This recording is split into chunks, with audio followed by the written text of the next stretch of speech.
Blue Lagoon at Rolling Hills, maraming pagpipilian sa mga pasyalang dinarayo sa Catanduanes at sa Camarines Sur naman ibinida ang mga kalabaw na makulay na parada. Saksi si Jessica Calinog ng GMA Regional TV, Balitang Bicolandia. Happiness ang handog ng mga pasyalan sa Pandan, Catanduanes. Mapapatumbling ka sa saya sa mga magkakalapit na pasyalan sa sitio Cagnipa. Humandang magpagulong-gulong sa ganda ng Cagnipa Rolling Hills na bukod sa mura ang entrance fee, bubungad sa iyo ang magandang view ng Catanduanes. At sino ang mag-aakala na sa ibaba ng burol na ito, naghihintay ang isa pang pasyalan? Perfect para sa mga nature lover ang Tuwad-Tuwadan Blue Lagoon na may naggagandahang rock formations with matching crystal clear blue water. Halos 10 minuto ang layo mula sa Cagnipa Rolling Hills.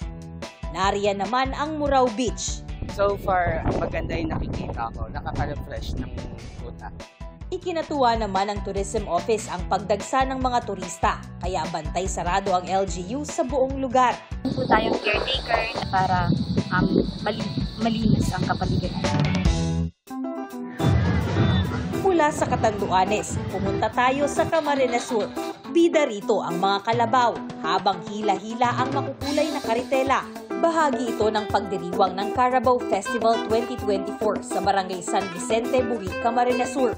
Layo ng LGU sa ipaalala sa mga tao ang kahalagahan ng mga kalabaw, lalo na sa agrikultura. And from Bicol, lipad naman tayo sa Maguindanao del Norte.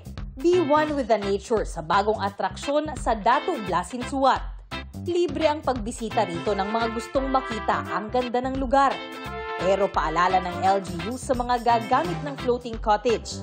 Linisin ang lugar, irespeto ang kapaligiran, at huwag kalimutang mag-relax at mag-enjoy. Para sa GMA Integrated News, ako si Jessica Calinog ng GMA Regional TV, Balitang Bicolandia, ang inyong saksi. Mga kapuso, sama-sama tayong maging saksi. Mag-subscribe sa GMA Integrated News sa YouTube at para sa mga kapuso abroad, samahan niyo kami sa GMA Pinoy TV at sa www.gmanews.tv.